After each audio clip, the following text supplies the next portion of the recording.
Bismillahirrahmanirrahim. Assalamualaikum warahmatullahi wabarakatuh. Kita lanjutkan pembahasan kita pada materi yang terkait dengan kajian fikih usul fikih. Pada pembahasan ini materinya adalah hukum syariat yang nanti dibagi menjadi dua, taklifi dan wad'i. Mungkin kita biasanya hanya mengenal hukum syariat itu ada 5, seperti wajib, sunnah, haram, makruh, mubah. Nah, biasanya itu hukum-hukum syariat. Kalau dalam kajian ilmu fikih, hukum syara atau hukum syariat nanti akan terbagi menjadi dua, hukum taklifi dan hukum wad'i. Wadu'a ya du'u wad'i.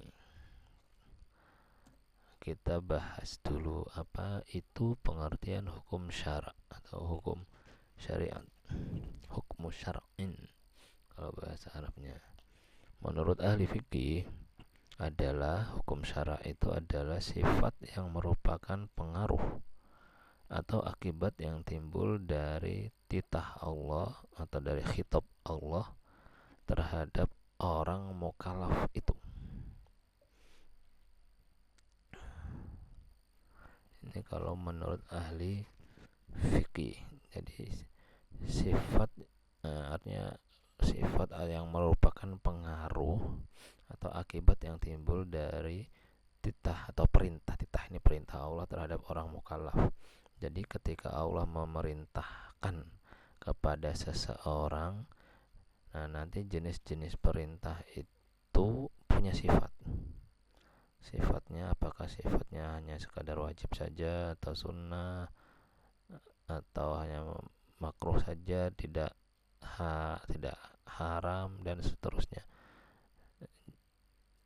Itu yang dimaksud dengan hukum syara menurut ahli fikih.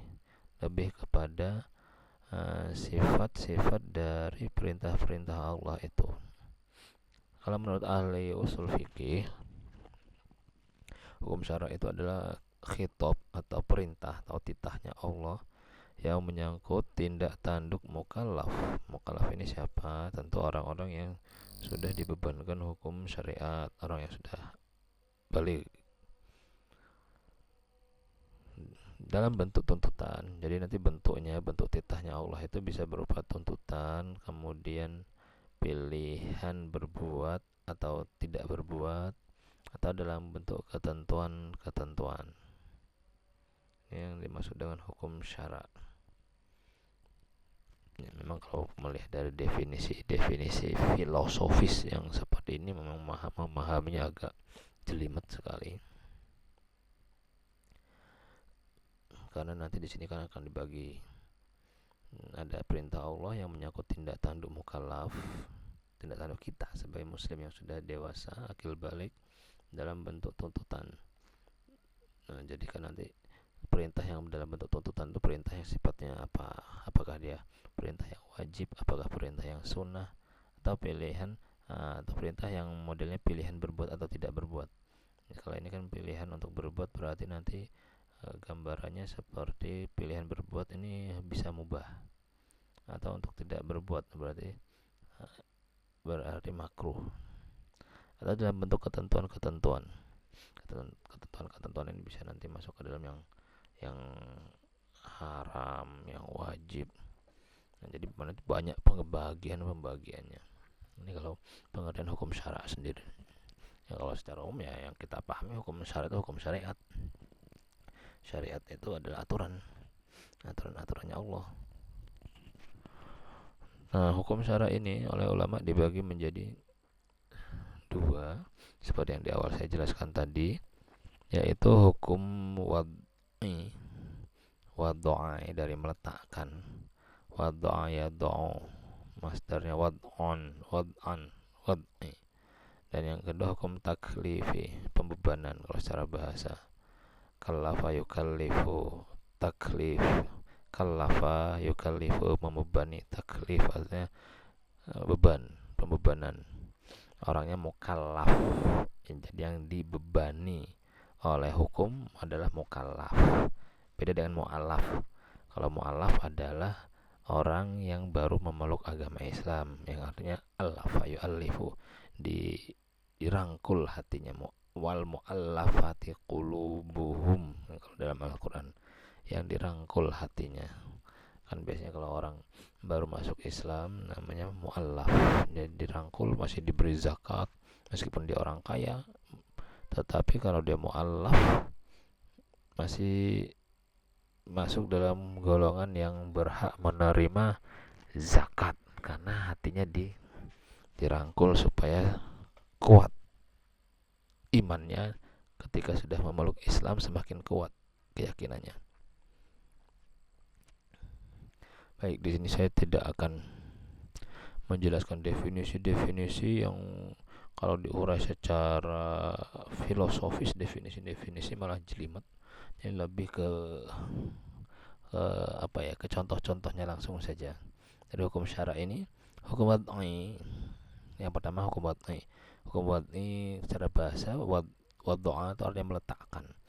Di sini saya menerjemahkannya gampangnya seperti ini. Yang dimaksud dengan hukum wad'i adalah landasan hukum yang menjadi landasan adanya hukum taklifi. Hukum taklifi nanti yang mungkin yang kita sering kenal itu ada wajib, sunnah, makruh, haram, mubah. Ini hukum taklifi namanya. Yang sering kita kenal itu kan hukum Islam ada 5. Misalnya yang kita waktu pelajari sejak di TPA ada wajib, sunnah, halal, haram, makruh, mubah gitu. Ini namanya hukum taklifi. Nah, hukum wad'i ini adalah landasan mengapa terjadinya, landasan mengapa sampai terjadi hukum taklifi yang 5 ini. Hukum wad'i jenis-jenisnya seperti ini. Jadi ada sabab, syarat, mani' atau penghalang, sah, ada batal, ada azimah, ada rukhsah. Nah, itu macam-macamnya hukum wad'i yang semua ini adalah menjadi landasan terbentuknya hukum taklifi. Gampangnya begini, contohnya di antaranya hukum wad'i itu yang pertama adalah sabab. Sabab ini dianggap sebagai landasan terjadinya hukum taklifi. Contohnya begini. Yang masuk sebab di sini contohnya adalah waktu fajar. Waktu fajar ini adalah sebab yang menjadi landasan diwajibkannya sholat subuh. Nah, kan sholat subuh sudah masuk dalam hukum taklifi yang wajib. Jadi, namun sholat subuh ini dia tidak menjadi taklifi wajib, tidak menjadi hukum taklifi atau hukum pembebanan yang wajib kalau memang belum ada sebabnya. Sebabnya apa? Sebabnya waktu fajar. Kalau waktu fajarnya belum masuk, berarti belum ada kewajiban sholat subuh. Makanya di sini dikatakan sebab ini adalah landasan adanya hukum taklifi yang berupa hukum wajib sholat subuh. Tahu contoh lain yang menjadi sebab itu adalah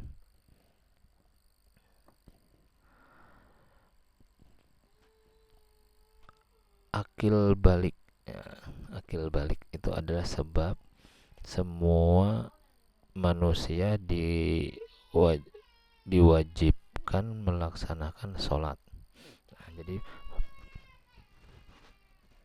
perintah sholat itu baru ada atau baru jadi taklif atau baru jadi taklif yang wajib karena ada sebab adanya atau sebab masuknya atau terjadinya akil balik.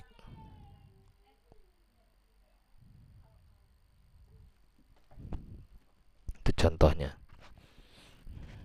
Kemudian syarat juga dikatakan di sini sebagai landasan adanya hukum taklifi hukum taklifi berupa sholat yang dikatakan tadi menjadi wajib. Nah, jadi wudhu ini adalah merupakan syarat ketika kita ingin melaksanakan hukum taklifi berupa sholat. Sehingga wudhu ini adalah salah satu syarat agar hukum taklifi sholat itu bisa sempurna. Jadi harus dengan wudhu bisa sah sholatnya. Atau lagi misalnya contoh lain, syarat ketika ingin menikah harus ada syaratnya, ada wali. Jadi ketika wali itu tidak ada, berarti pernikahan itu tidak sempurna, tidak dianggap menjadi sebuah pernikahan karena syaratnya yang berupa wali belum ada. Nah, kemudian mani itu adalah penghalang. Mani adalah penghalang. Nah, kalau ini penghalang yang landasan adanya bukan landasan adanya hukum taklifi, tapi landasan yang bisa menunda adanya hukum taklifi. Misalnya haid ini adalah penghalang kita sebagai mukallaf tidak melakukan hukum taklifi berupa sholat. Nah, yang wajib itu kan sholat, karena perempuan biasanya ada yang haid. Nah, ini haid ini dianggap sebagai mani dari melakukan hukum taklifi yang wajib sholat. Contohnya begini, haid. Kemudian ada sah. Nah, kalau sah di sini hukum taklifi itu bisa dikatakan diterima apabila sababnya terpenuhi, syaratnya terpenuhi, kemudian maninya tidak terpenuhi. Di sini maninya tidak ada. Ya, contohnya dalam pelaksanaan satu ritual ibadah sholat bisa dikatakan sah apabila sebab waktu sholat fajar sudah masuk, berarti sudah plus. Kemudian syaratnya wudhu atau menghadap kiblat atau menutup aurat, syaratnya sudah ada dalam sholat fajar, berarti sudah masuk. Dan juga maninya tidak ada, maninya minus, dia tidak dalam keadaan haid atau tidak dalam keadaan sedang junub. Jadi ketika sebab dipenuhi, syarat dipenuhi, dan maninya tidak ada, nah hukum taklifi yang dibebankan kepada seseorang yang ada di sini, kalau itu hukumnya wajib, ya dia nanti bisa jadi sah. Kebalikannya batal. Kalau batal, sababnya tidak terpenuhi, syaratnya tidak terpenuhi, bahkan tapi maninya malah terpenuhi, ya jadinya batal. Contoh sederhananya aja yang ada dalam contoh ini, salat subuh misalnya, dia dikatakan batal ketika sababnya tidak terpenuhi. Misalnya belum masuk waktu fajar sudah sholat, dia menganggap sholat subuh 2 rakaat. Kalau yang NU biasanya membedakannya ada kurutnya, subuh jam 4 kurang 10, dia jam setengah 4 sudah sholat subuh. Nah, itu kan berarti sababnya belum terpenuhi, dan syaratnya juga wudhunya tidak ada. Jadi bangun tidur langsung sholat subuh, yang subuhnya itu masih setengah 4 misalnya, itu kan berarti syaratnya juga belum terpenuhi. Dan juga tambah lagi mani, malah dia yang perempuan masih dalam keadaan haid atau laki-laki masih dalam keadaan junub, sudah sholatnya setengah 4, kemudian tidak berwudu, kemudian juga sedang dalam keadaan junub. Nah, jadi maninya ini malah ada juga. Ini berarti kan sebabnya tidak terpenuhi, syaratnya tidak terpenuhi, maninya malah terpenuhi. Itu yang menyebabkan sebuah hukum taklifi menjadi batal. Kemudian ada azimah. Azimah di sini adalah ketetapan, hukum yang sudah berupa ketetapan yang wajib. Ya, hukum sakleknya, hukum dasarnya. Misalnya kalau orang orang yang normal, orang mukimin yang normal, nah azimahnya sholat itu sehari semalam ada 17 rakaat dibagi menjadi 5 kali sholat. Itu azimah. Puasa bulan Ramadan kalau yang sehat, azimah dia balik sehat muslim, azimahnya puasa selama 30 hari atau 29 hari ya, tergantung jumlah bulan Ramadan ini nanti. Full azimah, ketetapan yang apa adanya. Namun kalau rukhsah kebalikannya, kalau rukhsah keringanan dari azimah yang sudah ditetapkan tadi. Rukhsah ini bisa meringankan azimah hukum taklif yang ada pada yang sudah diwajibkan tadi. Misalnya sehari semalam tadi ada 5 kali sholat 17 rakaat. Namun ada rukhsah, dia tidak melaksanakan sepenuhnya 17 rakaat, namun bisa disingkat menjadi berapa, 14 rakaat, dan waktunya pun hanya 3 kali dengan dijamak qashar. Bisa seperti itu karena ada rukhsah. Atau yang sedang berpuasa karena rukhsah, dia sedang dalam keadaan sakit boleh berbuka, dalam keadaan menyusui boleh berbuka. Nah, itu rukhsah namanya. Hukum asalnya azimah, tapi ketika sudah ada dalam keadaan tertentu ada rukhsah, ada keringanan seperti itu. Itu yang disebut dengan hukum wad'i atau landasan adanya hukum taklifi. Kalau hukum yang langsung dibebankan kepada mukallafnya itu sendiri namanya hukum taklifi, yang nanti terdiri dari ijab atau wajib atau juga sunnah, nadab bahasa Arabnya nadab, kemudian ada karohah makruh, dan haram atau tahrim, ada ibahah mubah boleh. Kita bahas satu persatu. Yang ijab di sini kita bisa lihat yang wajib berdasarkan waktunya, ada yang muwaqqat, ada yang muwassa. Maaf, berdasarkan waktunya ada yang muwaqqat, ada yang mutlak. Muwaqqat ini artinya terbatas oleh waktu. Kewajiban hukum taklif yang wajib namun dia terbatas oleh waktu. Namun waktunya di sini bermacam-macam, ada yang muwassa, waktunya bisa diperluas, wasa yasau dari wasi. Ada yang muqayyad, ada yang tertentu waktunya. Ada yang bihima ini maksudnya dalam satu ritual bihima bisa dengan keduanya, ada muwassa, ada muqayyadnya juga. Contohnya muwassa, muwaqqat, wajib, hukum wajib yang berdasarkan waktu, dan waktunya itu bisa diperluas. Misalnya sholat zuhur. Sholat zuhur kalau saat ini kan mungkin jam 12 kurang 20 menit terus sudah masuk sholat zuhur. Nah, karena sholat zuhurnya terkaitannya dengan waktu atau muwaqqat tadi, dan waktunya pun boleh diperluas, muwassa, diperluas sampai menjelang sholat asar. Artinya apa? Ketika kita sholat zuhur sampai jam 2:30 misalnya, ya itu nggak ada masalah. Artinya dalam fikih, dalam hukum taklifi itu masuk dengan hukum yang wajib, tetapi ya waktu yang muwaqqat, terkait dengan waktu muwaqqat. Kemudian dia muwassa, diperluas, waktu wajibnya itu diperluas antara 11:30 sampai 2:30. Itu kalau waktu Jogja sekitar itu. Namun ya tetap kalau sholat lebih utama di awal waktu. Akan tapi kalau mau di akhir waktu juga, ya, Nabi pernah mengajarkan, karena Nabi mengajarkan itu hanya sekadar untuk memberitahu bahwasanya waktunya zuhur sampai menjelang asar tersebut.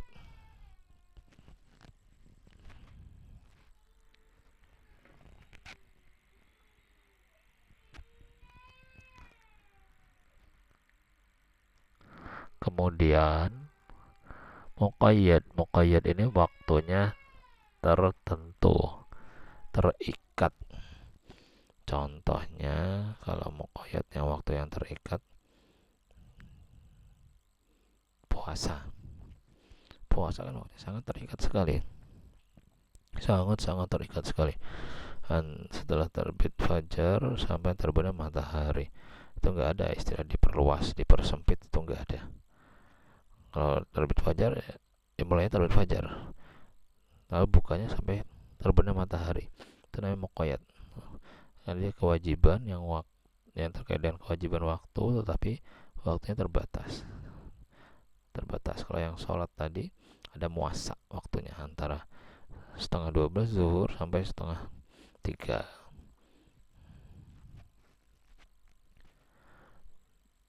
Subuh juga sama seperti itu, ada muasa. Namun batasannya kalau subuh setelah terbit fajar sampai jam berapa ya? Kalau di Jogja yang saat ini subuh itu jam 4 kurang 10, tapi nanti terbitnya itu jam 5 lewat 10. Jadi kalau sholat subuhnya sudah melewati jam 5 lewat 10, lewat 5 lewat 11, 5 lewat 12, apalagi sampai 5.30 atau setengah 6 baru sholat subuh. Nah, itu sudah melewati masa muasanya subuh. Ini hati-hati waktu subuh, karena waktu subuh saat ini lebih maju lagi. Kalau terbiasa sholat subuh setengah 6, khususnya yang wilayah Jogja, itu sudah sangat-sangat terlambat dan itu sudah dosa besar. Ya meskipun boleh ya, namanya muasa, boleh antara setengah jam 4 kemudian setengah 5 sholatnya, atau jam 5 tepat, itu muasa. Tapi kalau muqayyad ini ya kalau terikat sekali dengan waktu, seperti contohnya tadi, dari terbit fajar untuk orang yang berpuasa sampai terbenam matahari. Kemudian di sini ada juga kewajiban yang terkait dengan waktu tapi bihima. Artinya bihima ini kadang-kadang muasa, kadang muqayyad. Ini contohnya dalam ritual haji. Dalam ritual haji itu ada kewajiban atau rukun-rukun haji. Wajib haji yang dikerjakannya muasa. Misalnya nanti ada yang haji dulu baru umroh dulu baru haji. Itu waktunya bisa luas, muasa. Tapi ada yang muqayyad juga dalam ritual ibadah haji itu. Meskipun waktunya muasa, bisa haji dulu, bisa umroh dulu. Ada namanya haji ifrad, haji qiran, haji tamattu. Namun kalau terkait dengan wukuf di Arafah, nah itu harus muqayyad pada hari tanggal 9 Arafah itu. Itu tidak bisa atau melempar jumrohnya pun harus tanggal 10, 11, 12 ditambahkan 13. Bisa seperti itu. Jadi muqayyad waktunya, tapi ada juga yang waktunya muasa. Kapan mau tawaf wajib itu, tawaf ifadah, ya waktunya pokoknya setelah dari melempar jumroh itu tawaf ifadah boleh tanggal 10, boleh tanggal 11, tanggal 12. Nah, itu artinya ada yang muasa, ada yang muqayyad. Tapi ada juga kewajiban yang sifatnya mutlak. Kewajiban yang terkait dengan waktu tetapi waktunya itu mutlak. Kalau ini contoh gampangnya ya, misalnya menuntut ilmu lah. Menuntut ilmu itu wajib. Namun wajibnya kapan? Nah, waktunya tidak dibatasi. Makanya dalam hadis dikatakan minal mahdi ilal lahdi, dari buayan hingga liang kubur, ya kapanpun. Nah, kalau mutlak nanti kan berarti kapanpun bisa, nggak terikat oleh waktu. Kemudian hukum taklif yang wajib ini ada dibagi dari sisi siapa pelaksananya. Kalau dia adalah setiap individu yang wajib melakukan itu, berarti namanya wajibnya wajib ain. Contohnya sebuah sholat 5 waktu, puasa, zakat, itu wajib ain. Tapi kalau wajib kifayah, artinya satu orang saja yang melakukan, itu sudah dianggap kafa, cukup. misalnya mensolatkan jenazah. Itu kalau kita tidak bisa mensolatkan saudara kita yang di luar Jawa misalnya, ya jadi cukup salat jenazah itu dilakukan oleh muslim lain yang ada di luar Jawa. Itu kita yang di Jawa nggak usah ikut sholat, jadi kafa. Tapi kalau yang wajib ain, entah orang di luar Jawa, entah orang di Pulau Jawa, entah di luar negeri, kalau sholat itu terkait dengan sholat wajib 5 waktu, yaitu wajib ain semuanya harus melaksanakannya. Nah itu contoh sederhananya lah. Sudah sering kita bahas kalau ini wajib ain, wajib kifayah, waktu TPA sudah ada. Kemudian wajib juga ada yang berdasarkan ukuran, ada yang muhaddad, ada yang ghairu muhaddad. Yang ukuran ini wajib berdasarkan ukuran. Bisa nanti contohnya muhaddad, ukurannya dibatasi. Haddad yuhaddad tahdid. Muhaddad yang dibatasi. Contohnya kewajiban bayar zakat fitrah. Zakat fitrah itu dibatasi ya minimal beras 2,5 kilogram. Kalau yang bermazhab Syafi'i biasanya pakai beras. Tapi kalau mau pakai mazhab Hanafi, pakai uang boleh, cuma uangnya harus seharga beras 3,8 kilogram. Karena beda kalau mazhab Hanafi itu, ukuran dia mazhab Hanafi, zakat makanan pokoknya itu adalah 3,5 kilogram. Kalau mazhab Syafi'i 2,5 kilogram. Cuma kalau mazhab Syafi'i tidak boleh itu diuangkan. Kalau mazhab Hanafi boleh, kalau mau diuangkan boleh zakatnya. Ya, tetapi itu kalau mengikuti mazhab Hanafi, ya kalau mau diuangkan uang seukuran mazhab Hanafi. Ketika mazhab Hanafi menguangkan seukuran makanan pokok 3,8 kilogram, ya pakai yang itu yang muhaddad. Ada juga kewajiban yang gair muhaddad, tidak terbatas. Misalnya apa? Misalnya memberi nafkah. Memberi nafkah ini gair muhaddad, tidak ada batasannya. Ya, tentu akan sangat berbeda nafkahnya. Mohon maaf, nafkahnya kuli panggul di pasar kepada istrinya dengan nafkahnya seorang dosen kepada istrinya. Tentu akan berbeda. Nafkahnya seorang artis kepada istrinya dan nafkahnya seorang tukang becak kepada istrinya. Itu ghairu muhaddad, tidak terbatas. Ini batasnya tidak ada. Sangat-sangat tidak bisa ditentukan, tidak bisa dibatasi. Namun kewajiban memberi nafkahnya wajib. Ini kan kewajiban yang terkait dengan ukurannya memberi nafkah itu ada yang tidak ada batasnya, tergantung profesi. Kalau memberi nafkahnya ya tetap wajib semua. Tukang beca, tukang buruh panggul, artis, teknokrat, rektor, semuanya memiliki kewajiban memberi nafkah kepada keluarganya. Namun adapun ukurannya itu ghairu muhaddad, tidak terbatas, tergantung ke lapangan masing-masing tentunya. Kemudian dilihat dari kewajiban, yang dilihat dari bentuknya. Ada yang muayyan, ada yang mukhayyar. Muayyan dan mukhayyar. Kalau muayyan ini ya berarti kewajiban yang sudah pokok, yang sudah ditentukan. Misalnya kalau ini terkait dengan puasa saja, kalau kita orang yang sehat kemudian sedang berpergian dalam bulan puasa, boleh berbuka di sana. Kewajibannya mengganti dengan iddatun min ayamin ukhar. Faman kana minkum maridan aw ala safarin fa'iddatum min ayamin ukhar. Apabila kamu dalam keadaan sakit atau dalam keadaan berpergian, maka kewajibannya di muayyan, yang ditentukan, harus mengganti dengan hari yang lain. Itu itu ditentukan. Jadi bentuk kewajiban membayarnya itu sudah ditentukan dengan puasa juga. Iddatun min ayyamin ukhra, diganti dengan hari yang lain. Namun ada juga kewajiban yang bentuknya itu mukhayyar. Ini misalnya kewajiban membayar kafarat suami istri yang melakukan hubungan badan di siang hari Ramadan dengan sengaja. Itu kan nanti pilihannya mukhayyar. Bisa memerdekakan budak, atau bisa kalau tidak mampu puasa 2 bulan berturut-turut.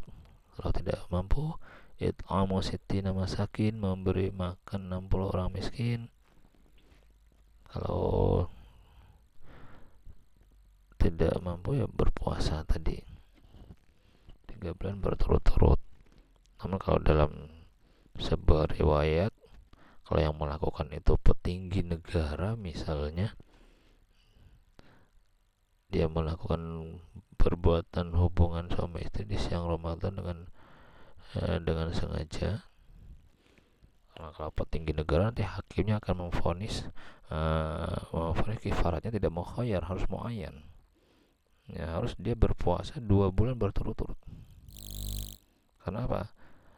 Kalau dia kafaratnya hanya sekadar memerdekakan budak, bagi seorang raja penguasa mudah sekali, atau memberi makan 60 orang miskin, wah mudah sekali. Kalau misalnya ukuran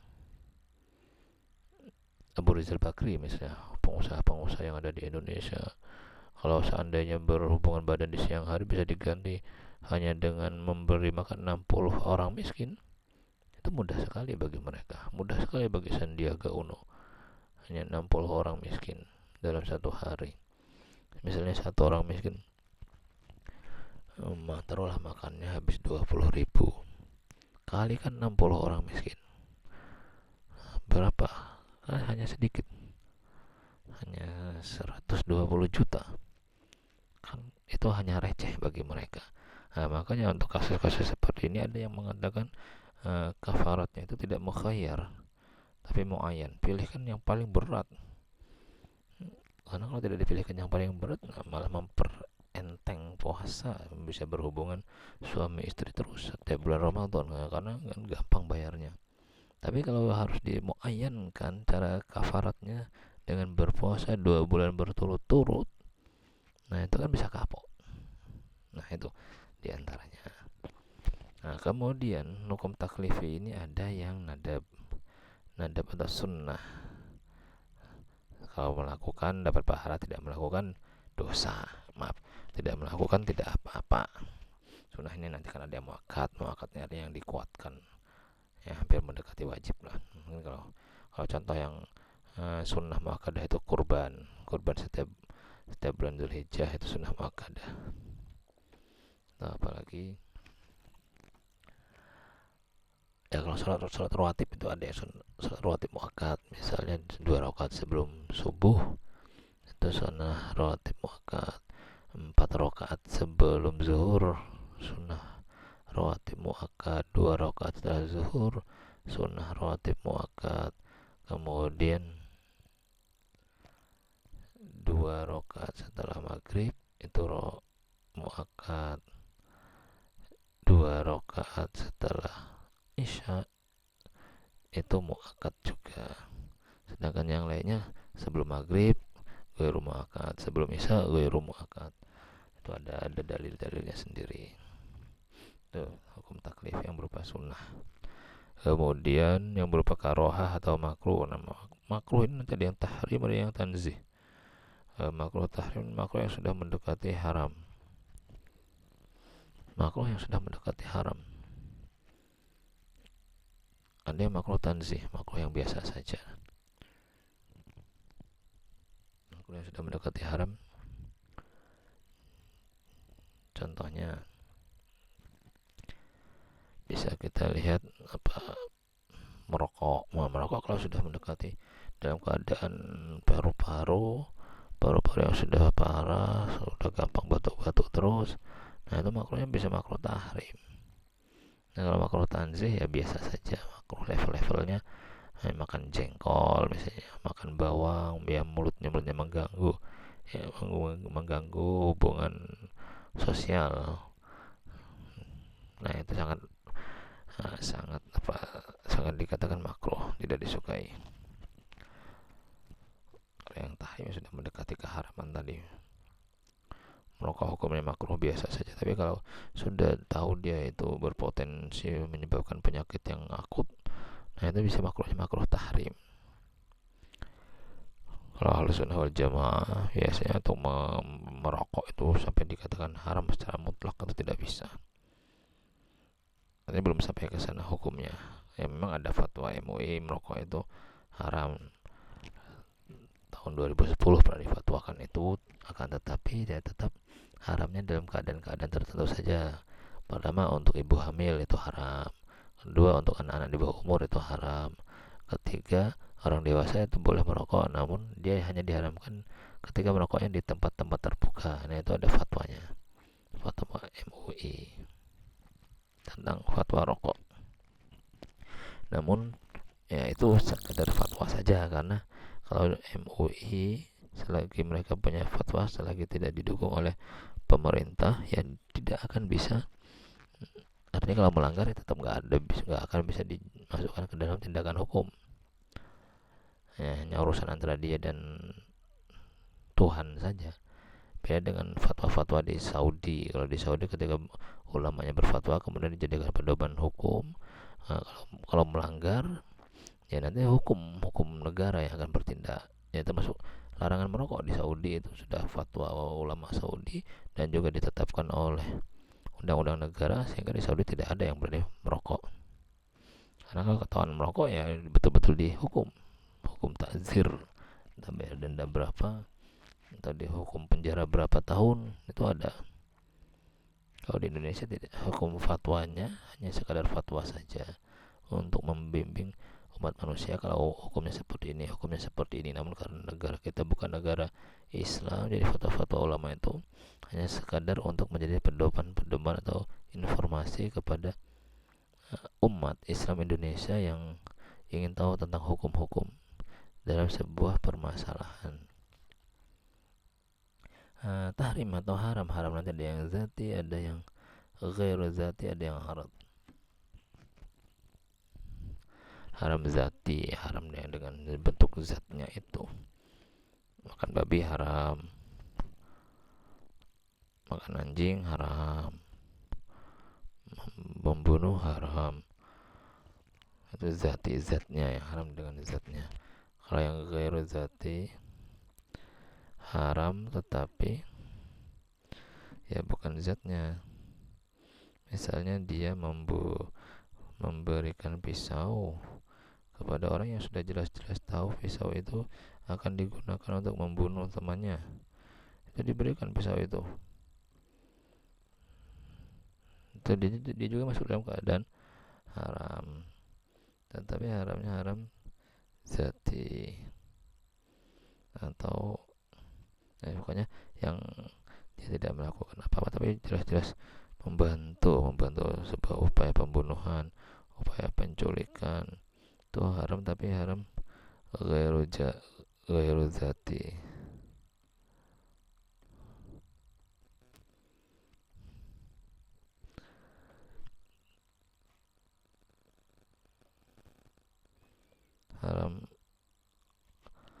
Haram arad ini sebenarnya sama aja dengan haram yang zati ini nanti. Kemudian ada ibahah ini mubah, boleh. Contohnya makan itu kita boleh kalau makannya wajib, tetapi kalau lauknya itu mubah. Artinya apa? Kalau makannya ya kita wajib makan karena memang makan untuk mempertahankan hidup. Namun kalau lauknya mau pakai ayam, mau pakai telur dadar, mau pakai tempe bacem, mau pakai tempe penyet, itu mubah pilihan. Atau dengan handphonenya mau merek Samsung, mau merek Sony, apakah mau Oppo, Vivo, itu pilihan ibahah. Nah, ini jenis-jenis hukum syara yang dari wad'i, juga hukum syara taklifi. Demikian kurang lebihnya, mohon